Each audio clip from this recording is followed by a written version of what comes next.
J'ai l'impression que vous acceptez tout aujourd'hui de la part du gouvernement et singulièrement cette manière dont Véran le ton comminatoire de Véran vis-à-vis de ceux qui ne veulent pas se faire vacciner. Mais nous, il y a encore une liberté de ne pas vouloir se faire vacciner. Pas quand tu es soignant. Mais si, mais non, vous savez, c'est écrit où? Excusez-moi. Il y a des vaccins qui sont obligatoires.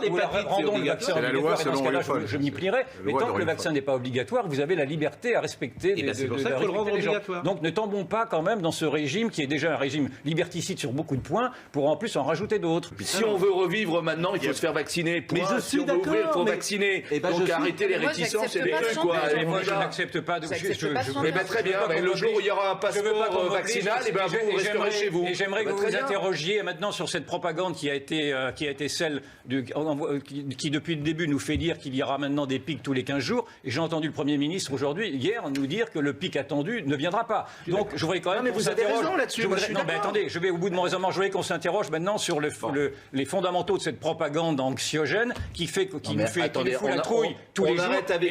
Au point de nous dire qu'il faut se faire confiner, se faire vacciner, sinon tout le monde est mort. Non, c'est encore une fois cette épidémie peu létale. La priorité aujourd'hui, c'est de permettre aux gens de retrouver une vie normale le plus rapidement possible. Point. Le reste, c'est de la littérature.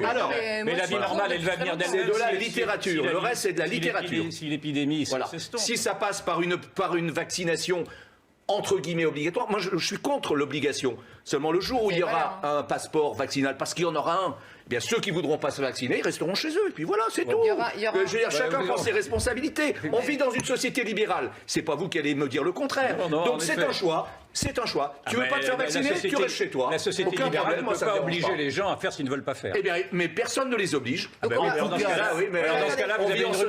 cas-là, vous avez une rupture d'égalité. Non. Et vous faites des... Je vois pas où est la rupture d'égalité. Là où vous avez raison, c'est que ça passe évidemment par une possibilité sans limite de se faire vacciner. Bah oui, évidemment. Ça, c'est le corollaire, c'est évident. Ça n'arrivera jamais. C'est évident. Et malheureusement, on en est loin. C'est comme le permis de conduire. C'est exactement, c'est comme le permis de conduire. Vous n'êtes pas obligé de passer le permis de conduire, mais si vous n'avez pas le permis de conduire, vous ne pouvez pas conduire une voiture. Oui, parce qu'en fait, c'est dangereux de ne pas avoir le permis de conduire. Soyez gentils. Bon. C'est vendredi. C'est dangereux de se promener sans être vacciné. Bah non. Vous êtes contaminé. Non, mais vous êtes vraiment contaminé par cette propagande qui vous a depuis maintenant un an obligé à raisonner en fonction du confinement et des vaccins. Il y a autre chose, il y a des alternatives, encore une fois.